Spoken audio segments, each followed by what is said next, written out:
Greetings. Even after Germany's unconditional surrender, a former Wehrmacht general, remarkably, retained his rank despite the circumstances of his capture and subsequent cooperation with the Soviet side. This fact certainly sets his story apart from others. The summer of 1944 was a turning point in World War II, marked by a powerful and rapid advance of the Red Army, bringing it significant strategic victories on the Eastern Front. The large-scale offensive within the framework of the Grand Operation Bagration ended with a devastating and complete defeat of the German Army Group Center, which became one of the key moments that determined the further course of the war.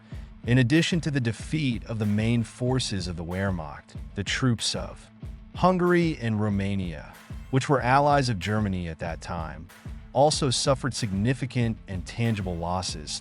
The losses suffered by the German side in this devastating defeat are considered very significant. According to German data, they amounted to about 400,000 men, while Soviet sources and archival materials claim that the losses were even more significant. From 410,000 to 500,000 men, the Red Army captured a huge number of enemy soldiers and officers during the fierce fighting, about 160,000, including more than 30 Wehrmacht generals, which underscores the scale of the defeat of German troops. Among the captured generals was Lieutenant General Vincent Müller, who at that time was commander of the 4th German Army, which made him an extremely significant figure in the overall picture of events. It is he, Lieutenant General Vincent Müller, who will be the central figure in our story, the narrative of which we offer for your attention. His story, of course, is a unique and quite extraordinary case that deserves close attention and careful study, as it gives us the opportunity to look at the events of those years from a slightly different angle. Surrender. According to General Müller's own memoirs, after the troops under his command found themselves in a very difficult situation, completely surrounded and cut off from any supply lines, they practically lost the ability to put up any significant resistance to the superior forces of the Red Army. Realizing the utter futility of further fighting in the circumstances and seeking to avoid unjustified and senseless losses among his soldiers and officers, on July 7, 1944, General Müller gave his subordinates, the officers of his staff, the order for immediate surrender. However, his subordinates, driven by ideas of honor and duty, as well as being unwilling to surrender, categorically refused to carry out the order of their direct commander, believing that it was necessary to make a desperate and, in fact, completely hopeless attempt to break out of the encirclement, which would entail even greater and completely unjustified casualties.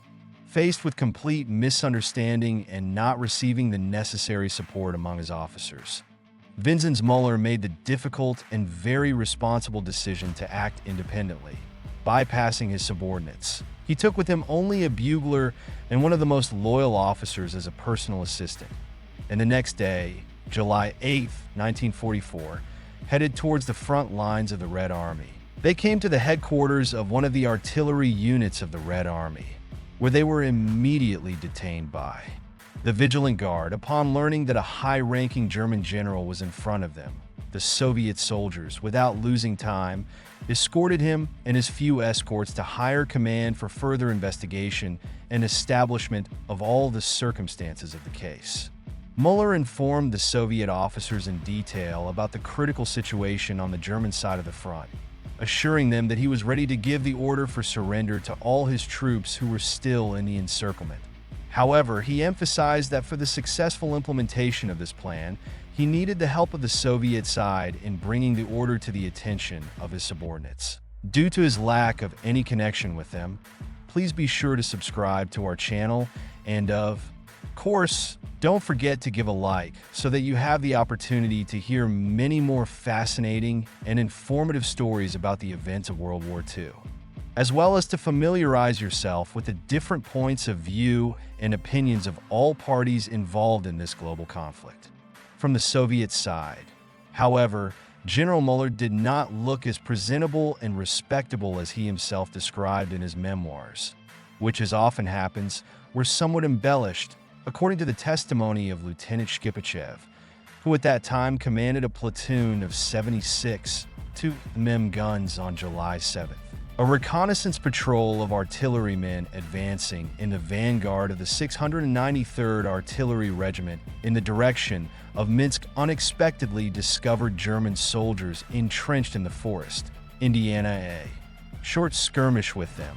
Soviet soldiers took several prisoners. The Germans, retreating under the onslaught of superior forces, opened fire on the scouts with small arms. The next day, July 8th, a platoon under the command of Lieutenant Shkipachev was sent on a reconnaissance raid.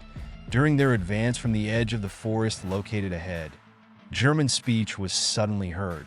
The artillerymen reacted instantly to the situation and organized an ambush, positioning themselves in a semicircle to surround the German soldiers as effectively as possible and prevent them from escaping.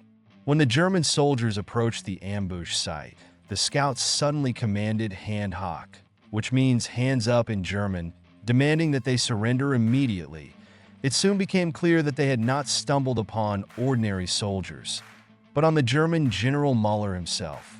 Müller was wearing his general's uniform, but looked extremely exhausted and downtrodden, like a man who had not had the opportunity to tidy himself up and take a normal appearance for a long time. His face was covered with a thick stubble, and his uniform was wrinkled and stale, which spoke of the hardships and deprivations of military service in conditions of encirclement. Both of his companions looked even more miserable, which testified to the difficult conditions in which they had been in recently. He convinced his soldiers to surrender. Taken to the regimental headquarters, General Müller, without losing time, stated his full and unconditional readiness to address all his soldiers and officers with an order for immediate and complete surrender. At headquarters, the text of an appeal to the German soldiers was promptly prepared and printed, which General Müller immediately signed without hesitation. After that, a special group of parliamentarians was formed on the Soviet side, who immediately advanced towards the German positions. Approaching the Hitlerites entrenched in the forest, they called for the senior officer and handed him the order from General Müller for immediate surrender. The wait was short. Soon German soldiers began to emerge from the forest, dejectedly laying their weapons on the ground, which indicated the complete and final defeat of their units. Lieutenant Shkipachev later wrote in his memoirs that none of the Soviet servicemen could even imagine that the number of prisoners would be so huge. The regiment simply did not have enough guards to escort such a huge number of prisoners. Therefore, it was decided to gather the prisoners into large groups of 200 to 300 people and send them to the nearest settlements, accompanying each such group with only 2 to 3 soldiers, which was extremely risky. By the evening of that day, it was possible to count more than 7,500 surrendered German soldiers, which was an unprecedented case in the practice of warfare. In addition, the Soviet soldiers seized several serviceable cars as valuable trophies, filled to the brim with ammunition and various weapons, which significantly replenished the reserves of the Red Army. General Müller was immediately transported to Moscow, where on July 17th he took part in the infamous Parade of the Defeated, when a huge, many thousands of soldiers and officers column of captured German soldiers and officers marched through the streets of the Soviet capital, which was a clear confirmation of the victory of the Soviet people in the Great Patriotic War. Vinzenz Müller showed willingness to cooperate with the Soviet side, voluntarily joining the Free Germany organization, and also becoming an active member of the Union of German Officers, which testified to his revision of his previous views and beliefs. Already on August 3rd, he appealed to the soldiers of the Hitler Army with an appeal for immediate surrender, actively helping Soviet agitators in their work aimed at the disintegration of enemy troops. Service in the GDR.